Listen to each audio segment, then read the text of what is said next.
Welcome everyone to this month's edition of the McDonald Institute HQP Seminar Series. Today we have with us Braeden Veenstra, who's from University of Alberta, and he's working as part of the P1 experiment, which is a neutrino telescope sunk to the bottom of the Pacific Ocean, little ways off the coast of Vancouver. So it's not your typical particle physics experiment. So it should be a really interesting talk, and I'm excited to hear it. So without further delay, take it away, Braeden. All right, thank you, Rob. Let me just share my screen here. Hopefully people can see this. And I'll Yes, I just can see it. change the presentation mode and just hide this a bit so it's not in the way. Can people see my cursor? As always, never 100% sure on Zoom. Yes, I can see your cursor. It's currently just moved away from the C in physics. Okay, and now it's near my, it should be near my name, I Yes, near think. your name. So there's a couple seconds delay on it. Okay, there's a couple, that's good. That's good to keep in mind then. Okay, so yeah, I'm Braeden. I'm a PhD candidate at the University of Alberta, working on P1. So I'll just jump into this, and so I'll just give a brief outline of my talk first. So I'm going to start with kind of talking a bit about why you would ever want to build a neutrino experiment at the bottom of the ocean, and kind of explain a bit about the detection principle and how it works.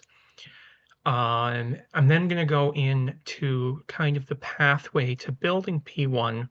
And in this second section of the talk, I am going to focus a lot more on some of the challenges in constructing P1, because this is something that I find very interesting and something where there has been a very large contribution from the Canadian side to addressing some of these challenges and getting P1 in a shape where we're actually moving forward quite rapidly with the experiment. And then I'm going to look at one of these particular kind of challenges that comes up in the deep ocean environment and home in on that a bit, because that's the area that I have been doing a lot of work in. So we'll just get started with the introduction part. So always nice to start from the standard model. So talking to the McDonald Institute community, I imagine most of the people who might be turning into this talk are in some way engaged with the particle physics community. So they have probably seen a diagram like where my cursor is hovering before. This is the standard model of particle physics. And so you see all of the groupings of at least the known particles. So you have the quarks up top in orange, the leptons in green, the gauge bosons in blue, and then Higgs at the center of it all in purple. And so we're going to be focusing on these three particles that I've circled here, which are the neutrinos. So neutrinos are leptons, and they're the lightest of the known massive particles, light enough that we haven't precisely determined their mass yet. They are they come in three flavors, which correspond to the flavors of the charged leptons. So you will have so if you have a tau lepton, you will have a tau neutrino associated with that. And they are very feebly interacting. And so this presents an interesting avenue for new physics at various energy scales. And this is just largely due to the inherent difficulty of measuring many of their interactions precisely. It leaves a lot of open space to explore, and this is why you see a lot of next generation experiments really targeting measuring things precisely in the neutrino sector. As we'll see in this talk, that same weakly interacting nature also makes neutrinos very interesting from an astronomy perspective. And I'm going to go more in that direction for this talk, but there's other physics cases you can do on the more fundamental side. So usually when we give a talk like this, we start from this plot here from this review paper from a few years ago. This is what we will often call the neutrino landscape or the neutrino spectrum. And it's basically this idea that from various natural processes and nuclear reactors, you get a continuous diff diffuse spectrum of neutrinos across a huge range of energy scales. Now, some of the things on this plot have been detected. Some of them are actively used. So, for example, long baseline experiments use reactor neutrinos. Neutrino oscillation experiments like SNO or Super K often use like the solar or atmospheric neutrinos. For an experiment like P1, we are really going to be talking about, we are really going to focus more on even higher energies. So starting to go towards the above a TeV, where you're getting into the tail of the atmospheric neutrino spectrum, and into this blue line from ice cube data, which is what we often refer to as astrophysical neutrinos. And then also talking a bit about this little band down here, the cosmogenic neutrinos. So what is an astrophysical neutrino? So astrophysical neutrinos come from very high energy astrophysical environments like active galactic nuclei, particularly things like blazars and quasars. If you don't know what those are types of black holes that basically act like massive cosmic particle accelerators and emit relativistic jets of particles. The main difference between the two is astronomers refer to it as a blazar if that jet of particles is pointing at us here on observing it here on Earth. But that's basically what those are, and those give fluxes, and those emit very, very high energy and very highly relativistic jets of particles. And among the things produced in those jets are neutrinos. Now, if you go and look and consider all of these, all such objects in the universe, that is what gives rise to things like a diffuse background of astrophysical neutrinos. You can also measure blazars or active galactic nuclei like this in a transient state. And this is where neutrinos become very interesting as astrophysical messengers. So if you imagine a super high energy environment like this, accelerating these relativistic jets of particles. So these go up to, very, very high energies into the TeV.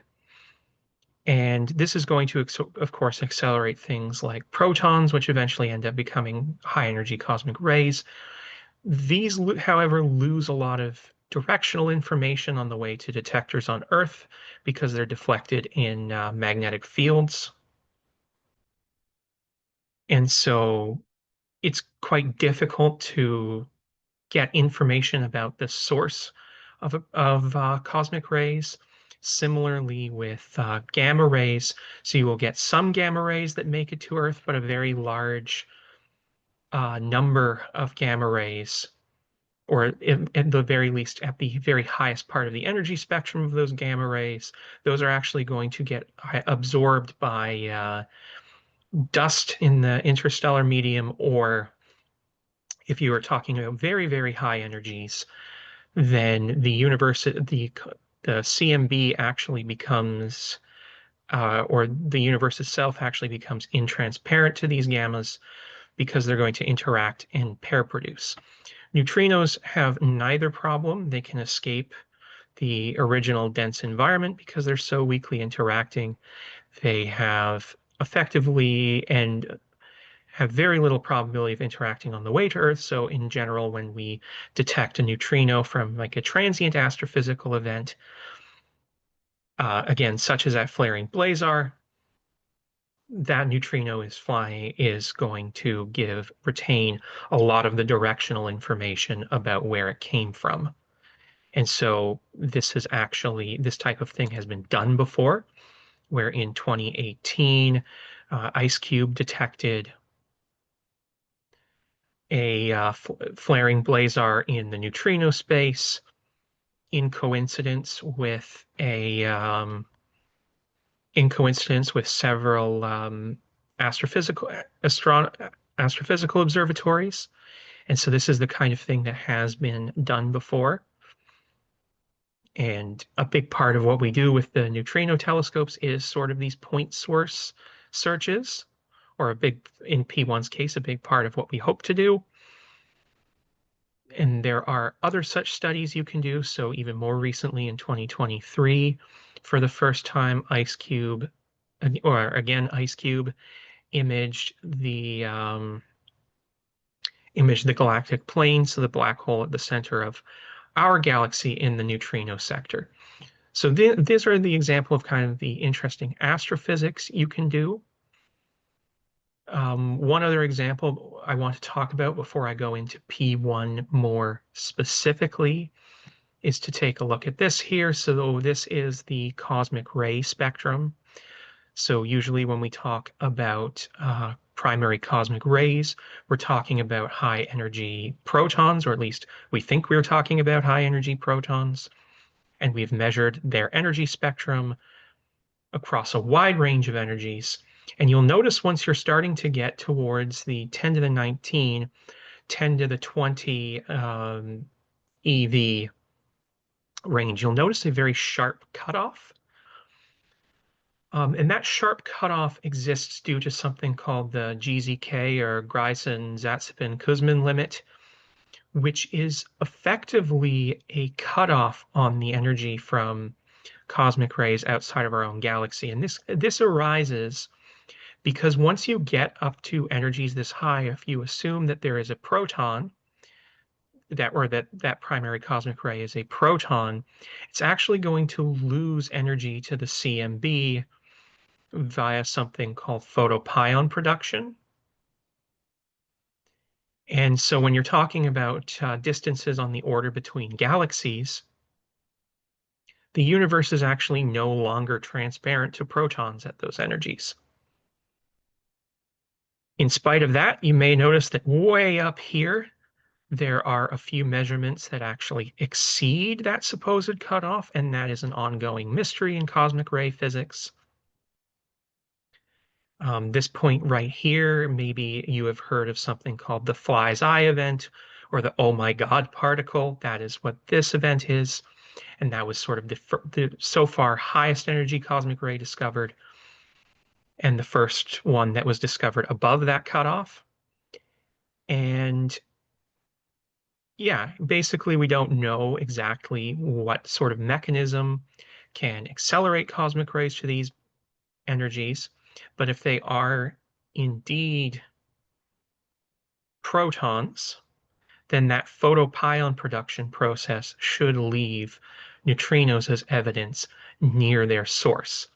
So in order to uncover this acceleration mechanism, something that we can do is look for ultra high energy neutrinos starting to approach these very high energies. And as kind of a taste of that, very recently, KM3net, which is another neutrino experiment in the Mediterranean Sea, reported what they claim to be the highest energy neutrino ever measured. It was something on the order of like 100 PeV, although with very large error bars. And it's not quite in that territory where they can start to make the case for a cosmogenic neutrino, but it's close. And this is the kind of thing that really boosts the case for building these high energy neutrino observatories or neutrino telescopes like P1, IceCube, or KM3net. And so now that we've kind of gone through what we would like to use these type of detectors for, I want to talk a bit about how you start building one of these detectors. And so to highlight this, what I have here is sort of a pseudo Feynman diagram of just an arbitrary neutrino interacting with a nucleon. In this case, I picked a proton. And we're just going to talk for now about a charge current interaction. So if you imagine this charge current interactions at the energies we're talking about, so in these hundreds of GeV, TeV, even higher, these interactions are going to be deep inelastic scattering events. where the neutrino has enough energy to resolve the quark substructure of the nucleon, and so you get that charge current interaction between a neutrino and a quark. The result of this type of interaction, so because of that quark level interaction, you are going to get a shower of mesons and baryons, what we call a hadronic shower or a cascade, where you get a bunch of those particles produced, and then you are going to end up with an outgoing charged lepton in your detector. Yeah. So if you imagine this interaction happening in some sort of large neutrino detector or happening inside your detector medium, which we're just going to get this out of the way and say water, then once you have this neutrino interaction, you're going to have a bunch of highly relativistic charged particles in your detector medium or water. And these are going to move faster than the speed of light in water, and as a result, they are going to emit Cherenkov light as they propagate. So what you do is you instrument your detector medium with light sensing units, which we call optical modules, where they are essentially units that sit in your detector and are instrumented with a bunch of light sensors, in this case, photomultiplier tubes, and then these wait and observe the Cherenkov light produced when a neutrino interacts in that detector. You can get a lot of information from this Cherenkov detector principle. So, for example, when you get that interaction in the water, the amount of Cherenkov light emitted is going to depend on the energy of those daughter particles. So a higher energy event is going to be more bright, and so you can use this to gain information about how much energy was deposited in the detector, and therefore how much energy came from the neutrino that interacted. Similarly, since you have a bunch of light sensors in your detector medium, you're also going to get precise timing information, and you can use this to work out how the light evolves in the detector and thus relate that back to the direction of travel of, say, of the particles produced in that interaction, which in turn can be related back to the direction of the original neutrino, at least up to a certain degree of precision. And so, as an example here, I took a example from the same IceCube Blazar paper, where based on that timing information, they were able to work out the direction of where that Blazar neutrino came from, and that's how they were able to pinpoint what region of the sky it came from and eventually do this analysis. This is not all of the information you can get from these events. So for example, even just looking at this plot here and without referencing the paper, I can tell that this is a muon neutrino that interacted. And that is because the flavor of the interacting neutrino can be determined by the topology of the light observed in the detector. So thinking back to that last slide, we know that a muon was produced because a muon is going to travel hundreds of meters in your detector and emit Cherenkov light all along that path in what we call a track-like structure. And so you can use that to determine if it was a muon neutrino. Similarly, I can show this plot here, which is a simulated event for a tau neutrino. So you have a tau enter the detector, deepen elastic scatter, and produce a hadronic shower. In the one circle here, tau travels a short distance in the detector, decays again. About 64% of the time, that tau is going to decay hadronically and produce a second hadronic shower. And so if you then see two clusters of light separated by some distance with that time correlation, then you know it's a tau, and then you can generate similar flavor discrimination for electron neutrinos, etc. So then the next question is, where can we build a detector like this? So in the slides I've shown so far, so we already know that neutrinos are quite weakly interacting. We know that the fluxes of the high energy neutrinos we're interested in exist but are quite small. And if you kind of looked at the distance scales on those interaction plots I showed in the last two slides, these interactions are also quite spatially large, where the signature in your detector evolves over potentially hundreds of meters. As a consequence of all three of these things, an astronomical neutrino detector needs to be very large. And by very large, I mean on the order of a cubic kilometer. So imagine building a detector a kilometer in every direction. How can we do this? It's not like we can build a TPC that big. It's not like we can go build a cubic kilometer swimming pool. And the answer to this turns out to be you put it in natural water. So this is why we use water as a detector medium. And so you've heard me reference several times the IceCube detector. IceCube is one of these cubic kilometer neutrino telescopes where their optical modules are drilled into an Antarctic glacier, and they use that instrumented cubic kilometer of Antarctic ice as a neutrino detector. Similarly, things like P1 and cubic and CAM3net. So this is a figure from an image from one of our sea operations. Similarly, we look to use natural ocean water to build one of these cubic kilometer scale detectors. So this is P1. So P1 stands for the Pacific Ocean Neutrino Experiment. We are hoping to build a cubic kilometer scale neutrino telescope here, about 200 kilometers off the coast of Vancouver Island.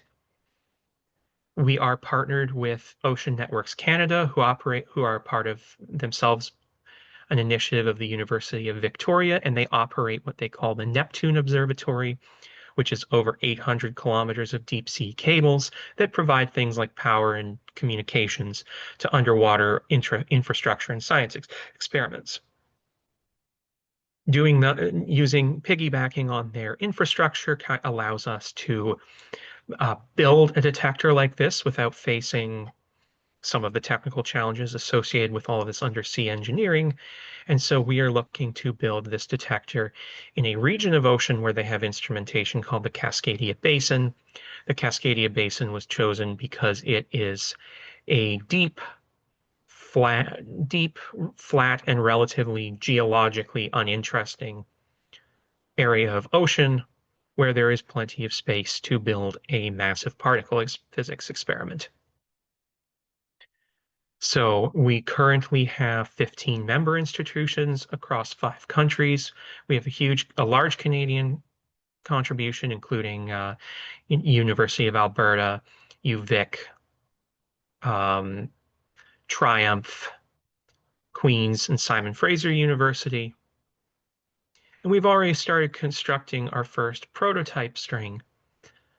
And what we're ultimately trying to get at is to build that cubic kilometer scale neutrino detector.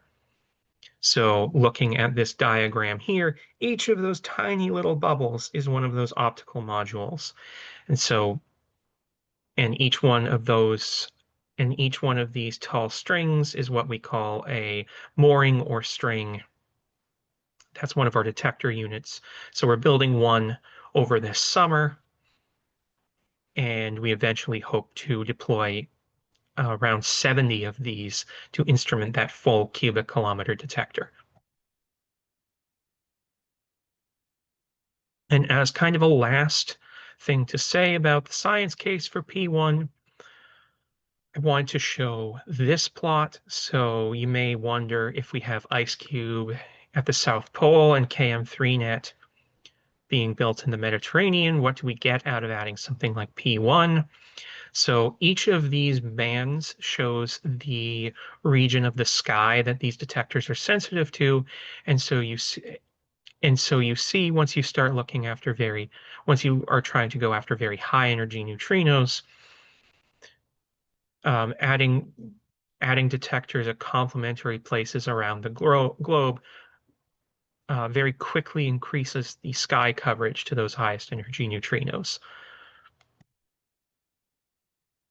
So that is kind of what I wanted to say on the science or introduction side. Now I want to kind of get into the details of what goes in to building a detector like this. So as Rob said at the beginning of this talk, we're building a neutrino detector at the bottom of the ocean. That's not your kind of typical particle physics experiment. And there are, of course, a number of technical challenges associated with putting a detector, especially one this big, just at the bottom of the ocean. Many of these challenges, like the under, are mitigated or eliminated altogether by partnering with ONC, because they're just fantastic at underwater engineering and fantastic at setting up these kinds of experiments. But there are some remaining challenges, especially on the calibration side, and especially on the side of operating a detector like this for a long period of time, that I kind of wanted to dive into in a bit more detail. And these are things like understanding the optical properties of the water, backgrounds present in the water, ocean currents, and last but not least, oceanographic effects, by which I mean specifically biofouling and sedimentation, which is an area that I focused on a lot. So the pathway towards building one of these things start with what we call a pathfinder experiment. And so we had a pathfinder called STRAW, which was an acronym that stood for strings for absorption length in water. Straw looked like this. It basically looked like mini P1 strings, where instead of a kilometer tall string, you have 150 meter tall, instead of many optical modules with over a dozen PMTs each. You have just 5 optical modules labeled here as SDOMs, which just consisted of one PMT looking up, one PMT looking down. You also have these objects called POCAMs, which for our purposes, these were optical flashers used for calibration. So we had this in the water for 5 years between 2018 and 2023. Having an instrument submerged this long allowed us to really measure and start to get a handle on some of these oceanographic effects that I mentioned, as well as starting to understand the backgrounds that we should expect with a full-scale detector. But its primary purpose, the reason we put it down there, was to measure the transparency of the water and just figure out, is this a place we can build a neutrinos telescope?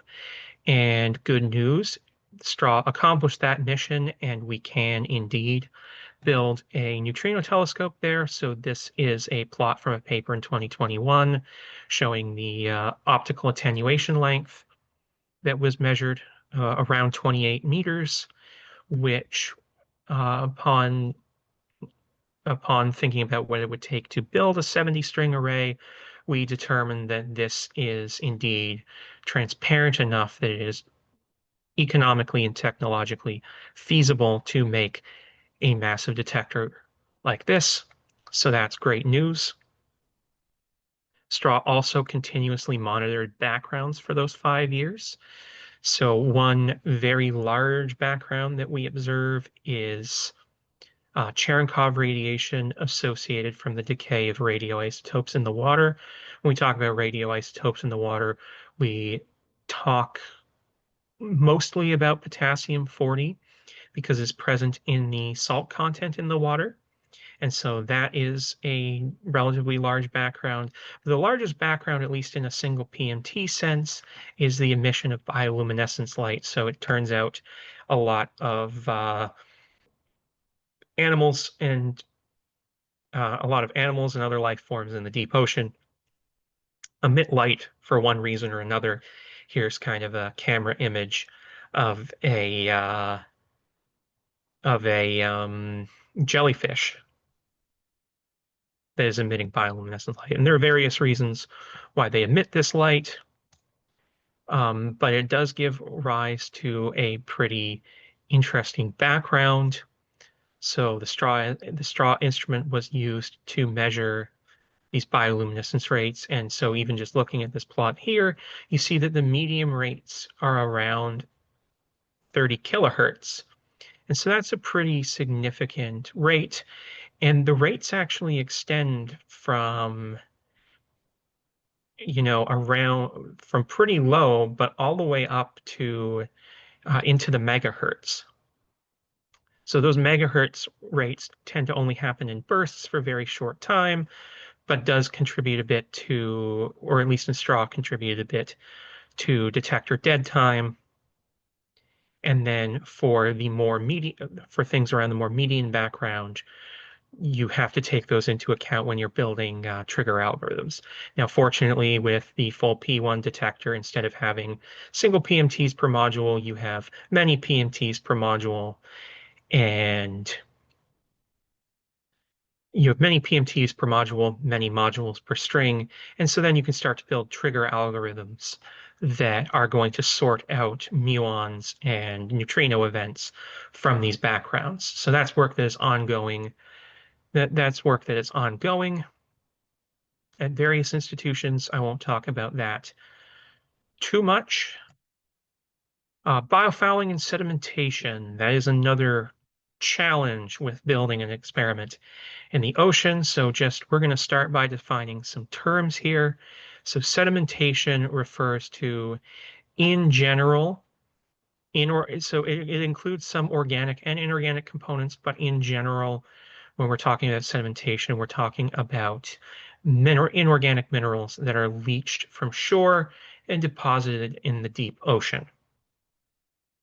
Marine snow refers to dead and decaying organic matter that originates near the ocean's surface and sinks vertically down to the ocean bed.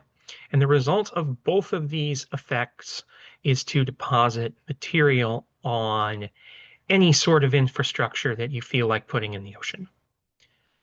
You also have biofouling, which is when the living things decide to start growing on your submerged infrastructure. This is a pretty global issue with marine engineering. And so these are other things that we take into account. So we did, in fact, see this on straw. So if you look at our Pathfinder experiment, you see that upwards facing PMT here. We surveyed straw 3 times in the 5 years that it was deployed. So here you see right in 2018, it's nice and clean. 2020, you're starting to get a buildup of things settling on top. And then all the way to 2023, right before we decommissioned it, where you see we have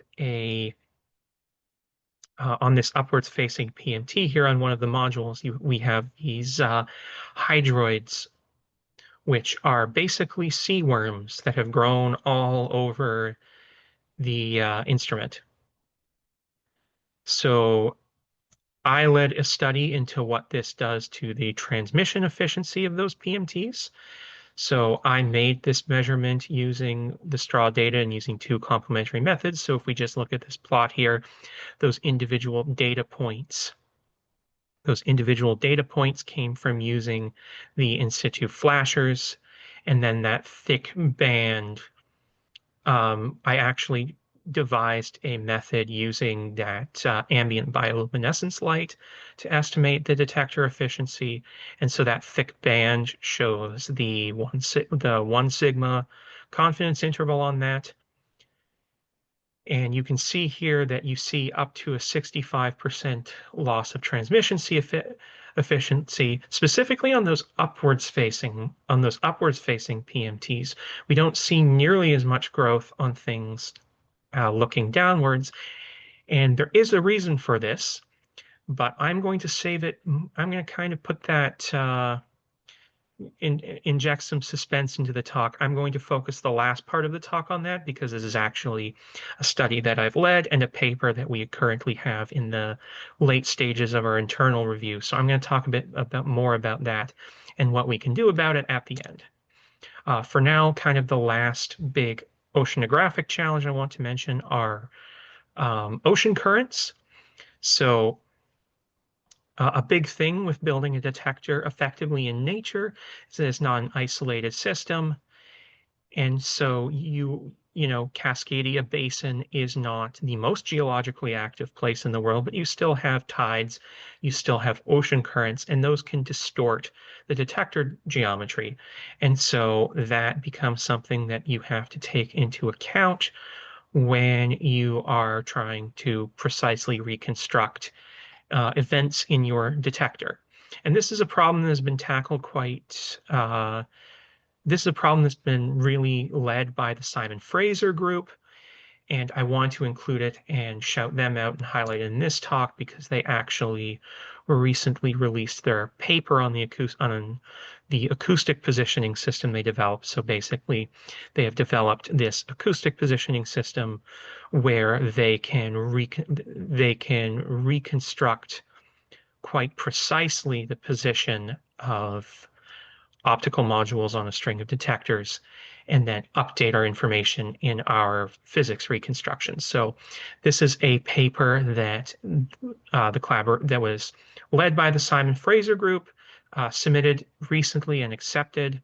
So I've given the archive, there is the archive link here. If this is the kind of thing that sounds interesting, highly recommend checking that paper out. Yeah, so now we move on to so now that we're starting to get a handle on all of these challenges, where do we go next? And the answer to that is P11. So currently we are in a construction phase of our first prototype line, or our first full detector string that we have named P11. P11 is going to be over a kilometer tall mooring where we are going to have 20 optical modules separated by 50 meters. So, and each of those has 16 PMTs on them. These images here, I show the two types of modules we're deploying on this string, which are the full optical modules, so with the full 16, and then calibration modules that have some additional calibration equipment on them. So this is what we're actively working towards building now. We are in an active construction phase for this. So here you can see some images from my colleagues over in Germany, where they are assembling the optical modules. So this assembly is ongoing. You can already see this is already from months ago. So far more of these have been built by now. And we are starting to ship these materials, and all of the participating institutes are starting to ship their hardware to Triumph, where the detector is going to be assembled over the summer. And currently, we are targeting a September 2025 deployment. So we are hopefully going to have this new detector in the water and taking data quite soon now, which is super exciting for all of us working on it. From here, over the next couple of years, we want to move towards what we are calling the P1 demonstrator. P1 demonstrator is the first cluster of at least 5 strings. So we have at least 5 funded now. I'd have to talk possibly more. And so we are working on developing that first cluster of strings where we can start to do interesting physics with it, like measuring the atmospheric muon spectrum, measuring and starting to see the first neutrino events. So that's ultimately where we're going the next couple of years. Yeah, and that's basically all of the stuff with kind of building the detector. And so for this last part of the talk, I want to dive in a bit more on the biofouling and sedimentation and start to talk about anti-biofouling, which has been a big part of my research at the University of Alberta. I have to start this with a biology lesson. So I took this image here from this PhD thesis from someone in Australia who really did a good job highlighting how this process works. And basically what happens is in the ocean, you have lots of nutrients that exist in the water and can stick to your submerged infrastructure. Over time, various mechanisms I'll get into in a bit transport bacteria to this bacteria and other microbes, so bacteria, archaea, microalgae to that submerged surface. These start to stick as well to the surface and then start to attach and kind of congregate there and starts synthesizing something called EPS, which is kind of a survival and communication mechanism that bacteria use. This then forms what's called a biofilm that starts to grow, and then eventually it reaches some sort of stable bacterial or stable microbial population and starts breaking off. This is not the end of the story, so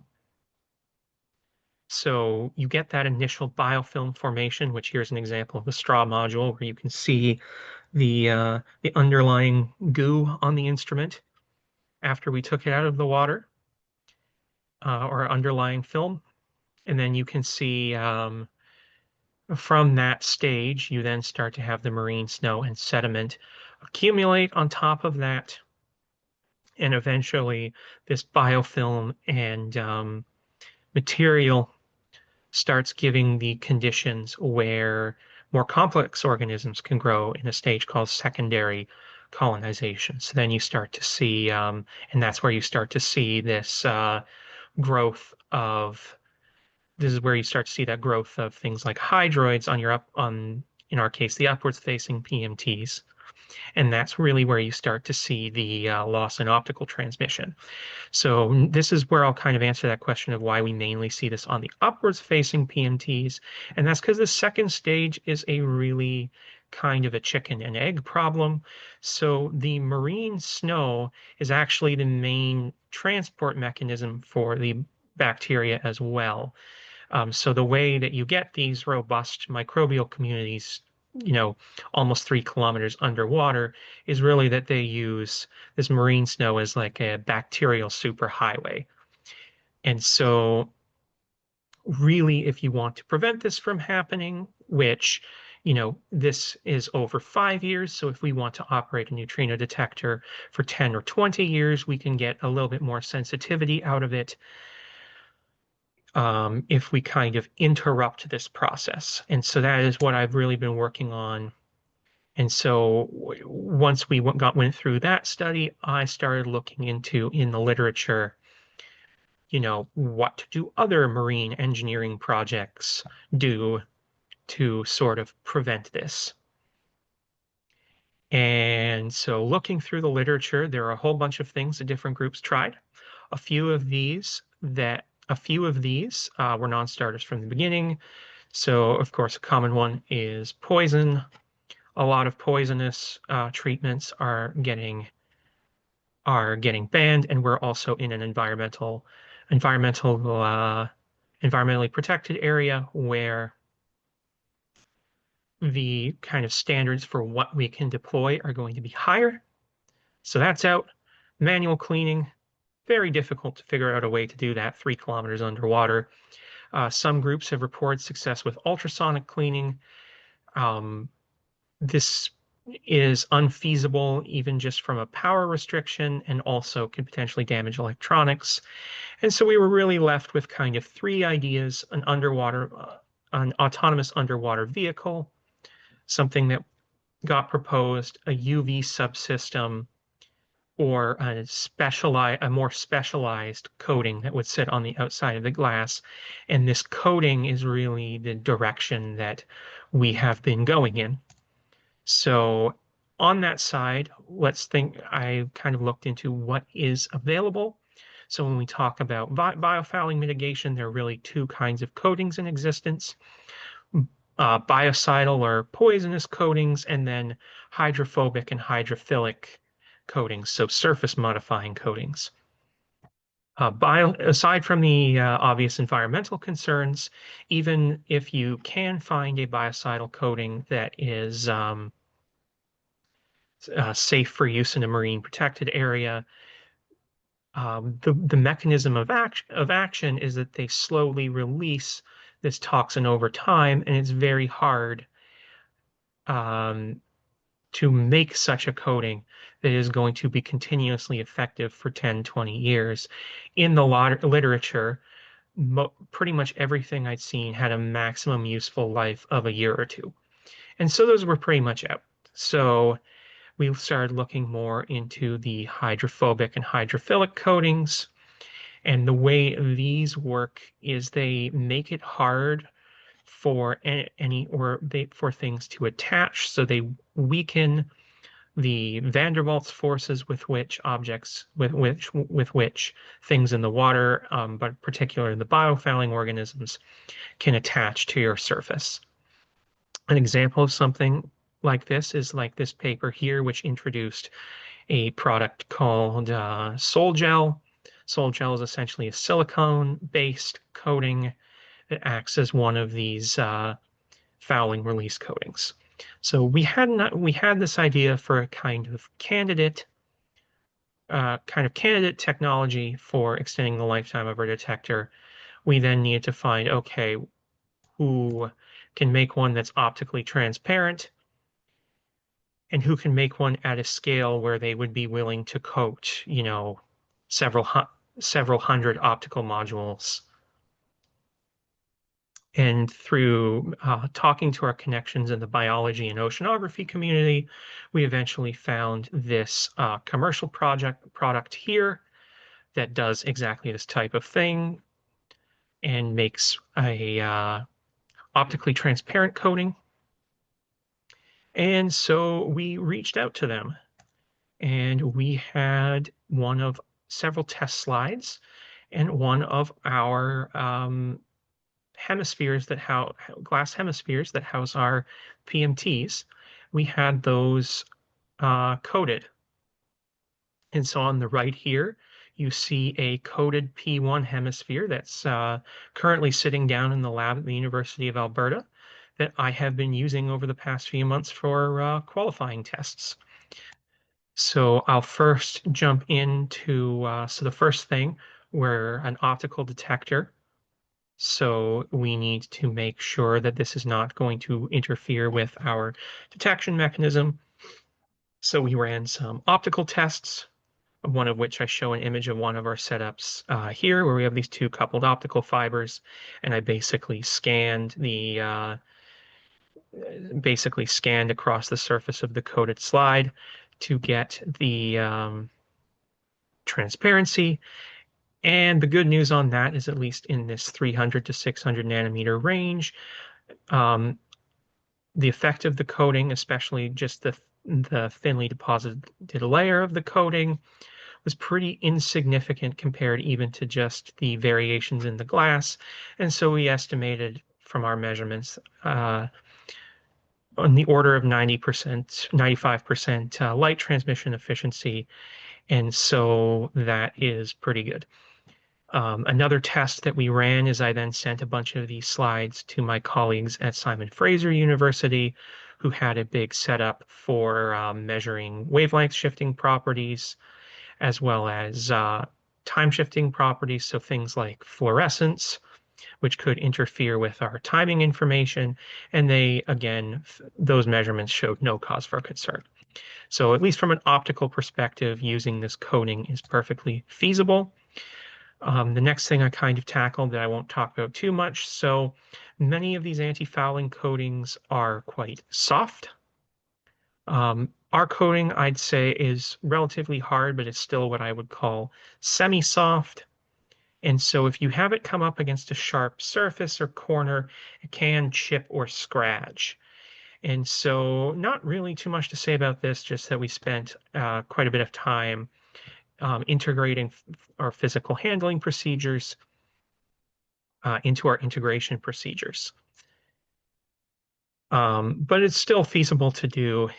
And so we are progressing with now deploying a few coded modules for an in situ test on P11. And so Currently, we are planning on having a few of these modules coded. We have materials to build 4 full coded optical modules, as well as a coded calibration unit. And alongside these, we've also ordered a bunch of ultra polished glass hemispheres. And this is because we want to use these as an additional control, because remember, we believe this process to largely be driven by those marine snow and sedimentation effects.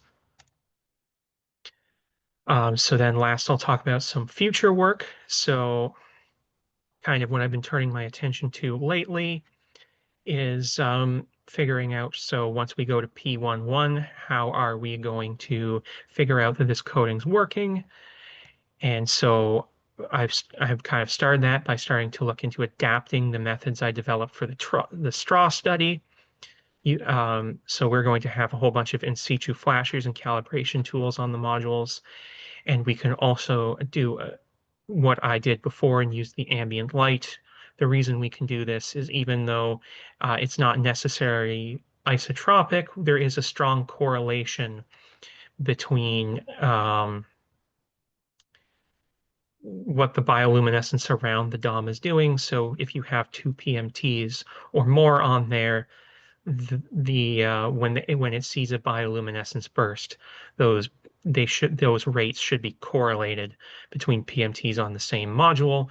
And so so that is one of the methods we used for the straw study, and then also something that I'm looking to adapt for the future one. Additionally, Antares was a neutrino telescope that operated in the Mediterranean, a smaller one that operated in the Mediterranean for 9 years. And so there are also some techniques of those that we're working on adapting. Another thing I'm very excited about once we have P11 in the water is that, especially since we'll have some coded and uncoded modules, we are going to be able to get much more robust measurements. For one, we expect there to be quite a bit of depth dependence and geometry dependence, and so having many PMTs and distributed throughout a whole kilometer is going to be great for making that kind of measurement. And I'm ultimately hoping that we can take something like my analysis here, where that's going to be in our upcoming paper, where we measured where we tried to model the biofouling over time through that detection efficiency loss. And so then with the full P11, I am excited to try and do this for depth dependence as well, and starting to look at geometry dependence on the module. All right, so to kind of finish this up, P1 is a really fun experiment to work on. It's going to be super exciting once we have P1 and CAM3net start to really come online, because it will rapidly increase the sky coverage for high energy neutrinos.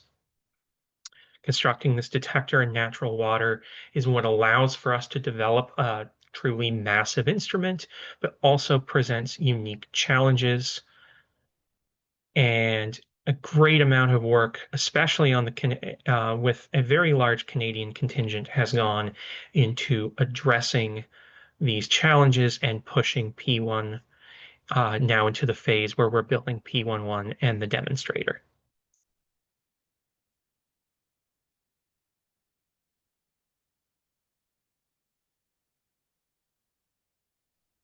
All right. Thank you, Braeden. That was very interesting. And I'm glad I don't have to worry about marine snow in Hyper-K.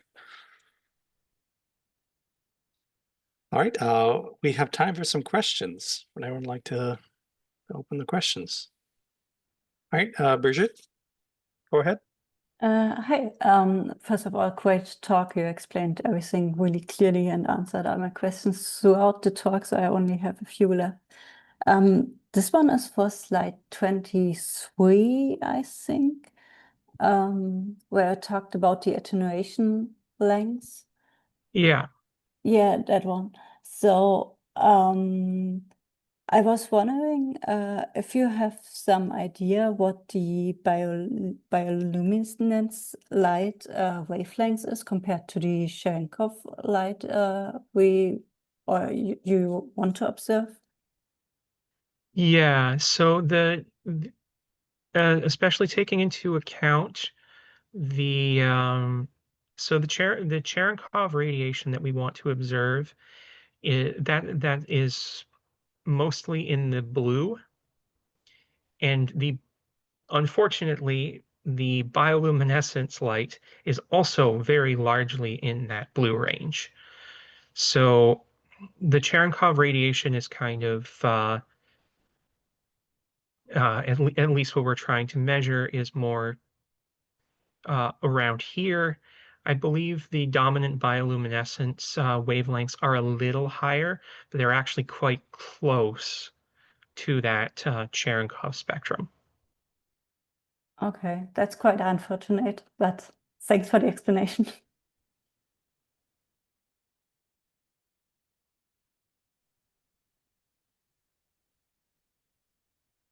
Yeah, does this bioluminescence have the same broadness to its profile as the Cherenkov light does? Like I know the Cherenkov actually does go down quite a Yeah. bit into the UV, but does bioluminescence as well? Bioluminescence doesn't really go down into the UV all that much. So bioluminescence is actually largely species dependent, and there is actually a study in preparation on that as well. That's been led by our Munich collaborators. I should have included that as a slide in here as well. But it can be quite broad as well. It's mainly in the blue-greens, and that's partly an evolutionary mechanism because that is also just looking at the profile for water. That's basically where water is most transparent to optical wavelengths, and so part of that is just a consequence of an evolutionary trait, is because that's where the light travels most, right? Yeah, that makes sense. You do see some red bioluminescence as well, but that's less common. It's mostly in kind of this blue and green. Okay. I have a question, if I may. Sure. So the biofouling rates, are they just linear over time? Like I know you showed there's like these different stages of what builds up when. Is that kind of just everything just linearly increases over time, or is it more cyclical because of what ocean Uh, currents are doing? I guess it's El very Nino might do something. it is in this same study here, but they're quite cyclical. Hmm. So they do vary a lot. They're quite associated with tides. So again, there was another doctoral student in Munich who actually did that as a study. And a big thing they're associated with, so maybe not the larger organisms, but a lot of the smaller organisms, the bioluminescence is associated with the turbulent wake and the changing tides. So you get um, so once you start getting like vortices around the detector itself, that is what can trigger those bioluminescence bursts. But then you also get very seasonal effects and very and large temporal variations. Well, it's very complicated. What's the lifetime of the detector? Is it like a 10-year experiment or 20-year? Do you know? Aiming for at least 10 years Okay. and, ideally 20 around, yeah, ideally around 20. Yeah, so you'll have very many periods of these cycles to Yeah. contend with. Yeah. Yeah. So I didn't focus on that too much in this talk. But a big thing is that those bioluminescence rates are quite local. They don't cause a lot of coincidences between, you don't really see uh, true coincidences caused by bioluminescence.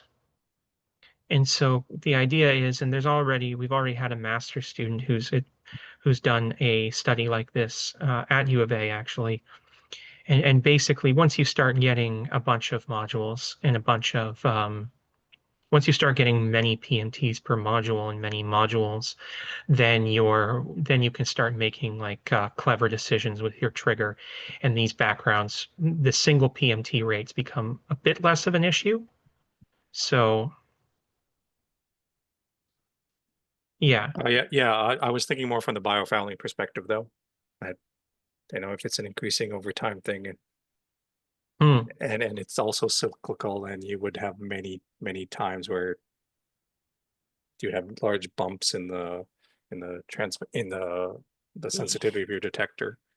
So there are cyclical effects. Yes. So there are cyclical effects. They're less due to so once you hit that, let me just scroll to that slide. Once you hit this kind of 2023 stage, they're not necessarily linear. They're kind of more sigmoid shape, but are like progressively like become less transparent, at least up to a point. So, but in the early stages, because you are going to have sediment being deposited on your detector and washed off by currents, you are going to have at different points around the detector, you are going to have some varying transmission efficiency or some cyclically varying transmission efficiency just due to those materials being deposited and then washed off. And that's something that Antares actually documented on their early Pathfinder as well. Another question from Bridget. Just a short one. Do you already know how long the testing for the coding will be done? Because this was here about 5 years until you really saw this accumulation of biofouling. Yeah, so I can answer that a bit with here. So of course, it's very hard to predict before we put the thing in the water, and we're talking about biological processes in a much less controlled environment. What we can say about that is that biofouling stage kicks in. So this was kind of one of the main things I got from this procedure where I tried to model it, is that biofouling stage kind of kicks in around 2.5 years after deployment. Around really closer to 2.5 years after deployment. So that's kind of the upper limit on where we expect to start getting some information on this. The reason I say upper limit is since we believe this is largely driven by the marine snow and sedimentation process, the full optical modules have a much larger surface area, and so that surface area may have an effect as they can and so we could start getting results much quicker than we anticipate based on this. And of course, another thing that we want to do is something that we didn't have on straw. If I can just go back up to another slide, something we didn't have on straw is something like this here, where we have a camera system that actually watches those modules. So that's being developed. Again, I'll shout out my colleagues at Simon Fraser, who are developing this camera system. And so that's the other kind of thing. So the biofouling and organisms start to grow at 2.5 years, but we expect the kind of deposition of marine snow and sediment to be kind of a continuous and cyclical right from the get-go. At least that's what results from the Mediterranean suggested. And so using this camera system and hopefully some other tricks that we're working on, we're kind of I'm at least hopeful that we might be able to start getting that information much quicker based on whether we see more marine snow accumulating on the uncoated unit. Okay, cool. So there's basically means one would have to wait for the results to make a decision whether this coding is successful, and then build all optical modules with that, or code all optical modules with that. Sorry, I didn't quite hear the question. Oh, sorry. I was just thinking, you probably want to wait for the first results, whether the coding is successful, so that the biofouling and also these elements are not getting onto the modules until there's a decision made how P1 will be built in general. Yeah, so I don't think we're at this stage where we can really say too much about how the coding's going to impact the design of, say, like the demonstrator. So I think that's kind of more going to be an internal conversation about how we make that decision, which is not necessarily something that we've discussed too much. Started to discuss it a bit, but that's kind of something ongoing. Yeah, that sounds sensible. Okay. Well, we've run out of time. So once again, let's thank Braeden for his excellent talk. And Thanks so much for having me. thank you, Braeden, for coming. And we very much appreciate you coming. The next McDonald Institute Seminar Series talk will be June 25th, same time, same last Wednesday of the month. So we'll see some of you next month. So thank you for coming, and see you next time.